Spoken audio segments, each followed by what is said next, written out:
Nandalal Bose was an eminent artist of India, and at the end of the career, he was given a prominent status of a national artist. Born in 1882 at Kharagpur, he came to Calcutta by 1900, and in 1905 he joined the Calcutta School of Art, which at that time was under the vice principalship of Abanindranath Tagore. He soon became an important member of the inner core of group of students around Abanindranath Tagore, adopted his wash technique, and was painting in his style, with subject matter derived from mythology and history. But very soon he realized that the intimate wash style of Abanindranath Tagore was suitable for his temperament. But for himself, this kind of a wash style did not suit, and he decided that he has to move on, and he did. By 1910, he had left the school and he was on his own.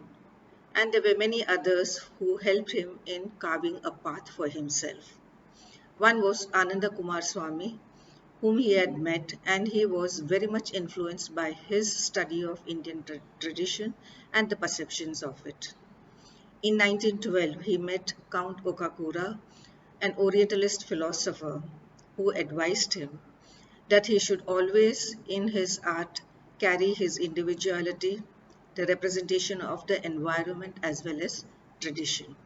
And this advice became a very important precept for Nandalal, and he used it not only in his career as an artist but also as a pedagogue. Nandalal Bose was an innovative pedagogue, and he had many pioneering ideas about art and education within the social context at large. And in this respect, he was influenced by Rabindranath Tagore and by Mahatma Gandhi. While Rabindranath Tagore's focus was on cultural resurgence, Gandhiji's focus was on economic and political independence. And Nandalal Bose himself had done enough field studies to realize that he has to bring about a happy balance of both these aspects.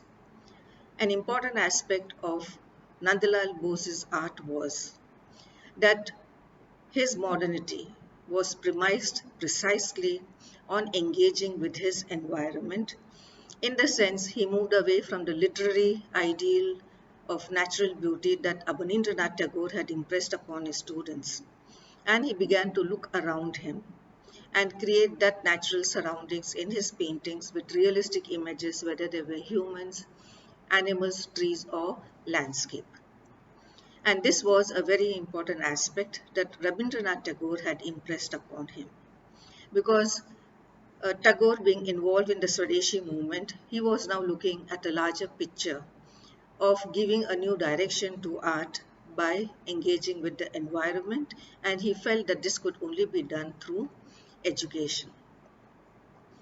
In 1901, Rabindranath Tagore had established an art school at Shantiniketan, which he wanted it on the model of ancient schools of tapovans, or where it was held in the forest amidst natural surroundings and under the open sky. But of course, Shantiniketan does not define this kind of a concept. But that was the idea he had in mind, that to be within the natural surroundings.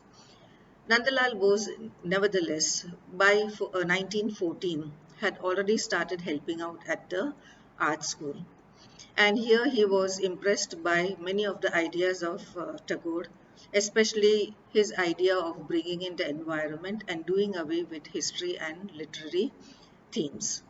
So in this environment, Nandalal gained much experience, and in 1919, when Tagore decided to establish the Kala Bhavan, he roped in Nandalal Bose and invited him to take over the running of the Kala Bhavan.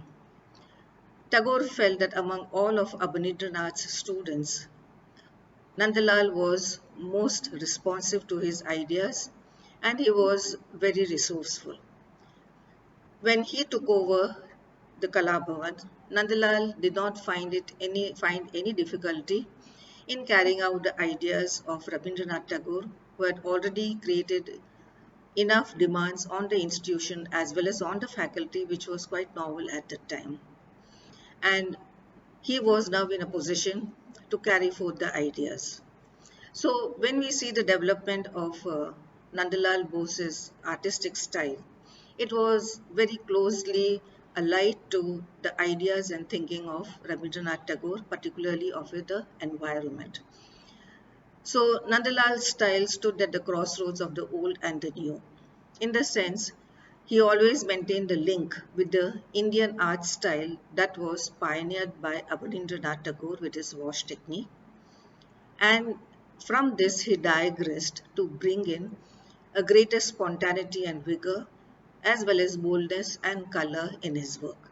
And this was the very premise on which Nandalal's modernity was founded. In addition to this, he also brought in the popular culture. Popular culture in the sense he brought in the Patua tradition, its style and its visual language, and in a sense enhanced the visual ingredients of modernity in India. He also felt that anything which was Western, or anything which had resonances of Western art should be done away with, and one should look at the potential of Indian tradition in its pictorial style and visualization. So we find in Nandalal's works there is an influence of Ajanta and bark caves, Chinese brush and ink drawing, Japanese woodcuts, Hindu sculpture, and most importantly, the folk idiom of the Patuas, which he brought into his works and assimilated it in a very personal and in a very individualized way. So, we find that Nandalal during the 20s was very busy setting up the Kala Bhavan and introducing a pedagogy that would just not be a formal school for the instruction in obtaining skills, but as a matter of fact, he wanted the institution to become broad-based enough to be creative enough to evolve another movement from there itself. An important aspect of uh, Nandalal's pedagogy was that he connected the classic tradition of India to the artist, and he connected the artist to the craftsman. And he felt that local handicrafts, local artisanal crafts should be given attention, should be given significant position, and should be brought into the mainstream. And this could be done by the students if they engaged with these craftsmen, contemporized their products, their forms, their design, then they would be able to generate a whole fund of new ideas which they can apply in their works. And this is what exactly happened at Shantiniketan under Nandalal Bose, where he roped in students to engage with the local artisans, local potters, carpenters, etc., and work with them. So this was a very innovative idea which he brought into his pedagogy at Shantiniketan and which continued for a long time. So the 20s were busy in him establishing the school, establishing the Kala Bhavan, but the 30s and 40s witnessed Nandalal Bose involved intensely in the creation of his own work.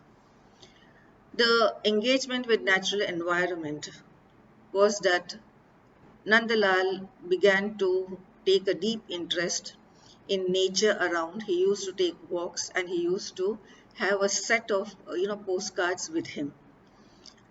And in front of nature, he would always contemplate, absorb the forms, the details, various aspects, and he would key it in his memory.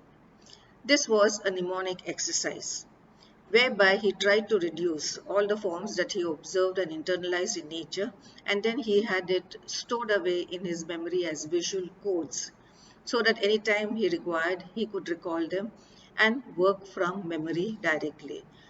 This aspect of drawing continues even today in many of the institutions which Nandalal established at Kalabhavan, and made his students also do the same.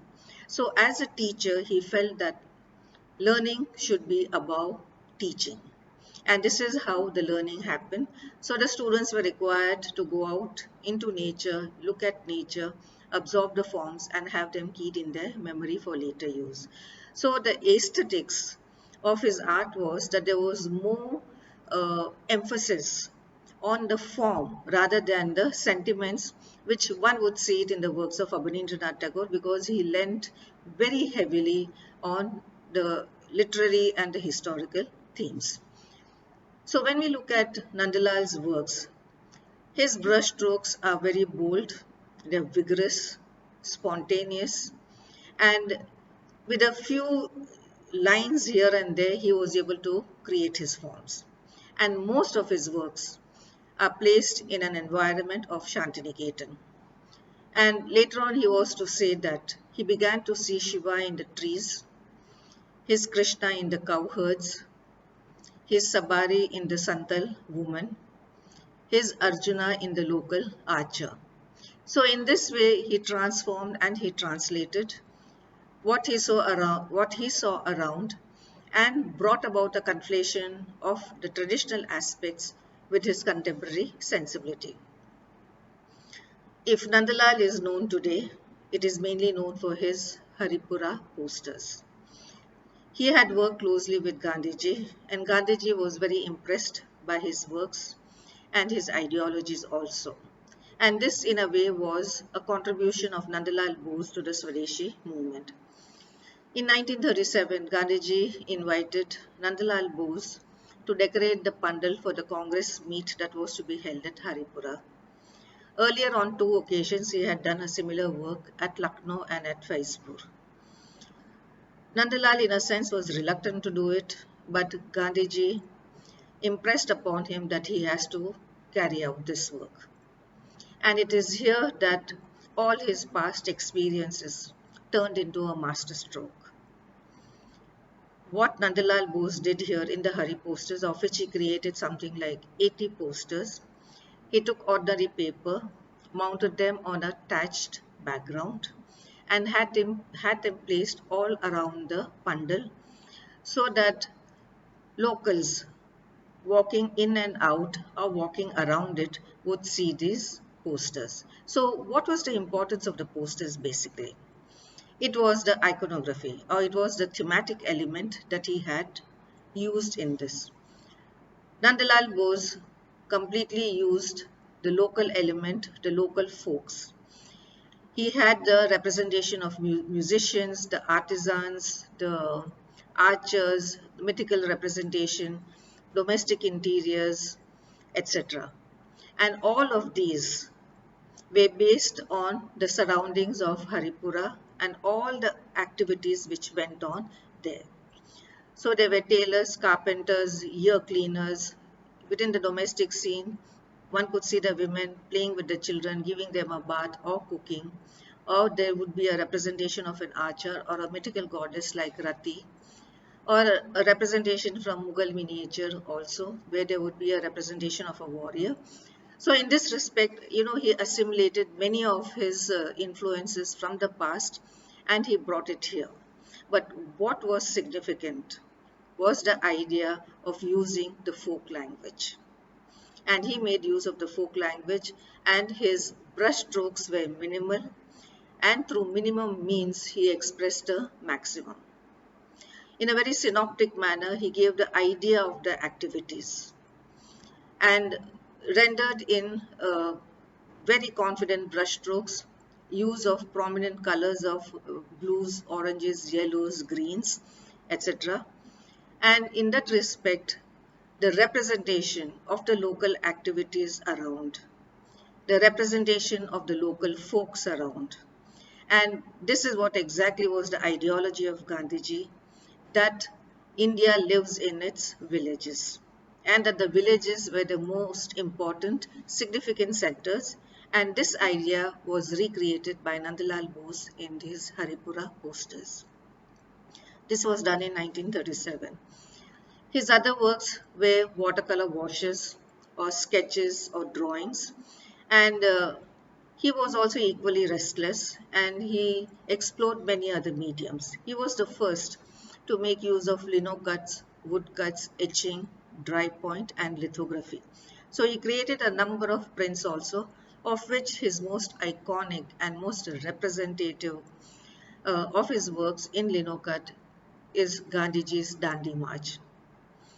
The representation of Gandhiji was a personification of all his ideologies in the way he had postured him walking forth. It was black and white and it had the power and the potency to draw the attention to it. Those works which he did within the environment of Shantiniketan were numerous, and there were a series of sketches that he had done in a very quick, spontaneous, impressionistic manner. Then there were a few watercolors and in the wash techniques also he had done, like the new clouds, which sees the women of Shantiniketan area, a locality, hurrying forth in the evening as clouds thunder over and it may begin to rain any moment. That brisk activity of walking, the rhythmic act of walking, has been well captured by Nandalal Bose in his works. So, in this respect, we find that his contribution to modernity remains very important. He remained an important aspect of modern Indian art. And in 1950, he was invited by the president to illustrate the Indian constitution that was handwritten.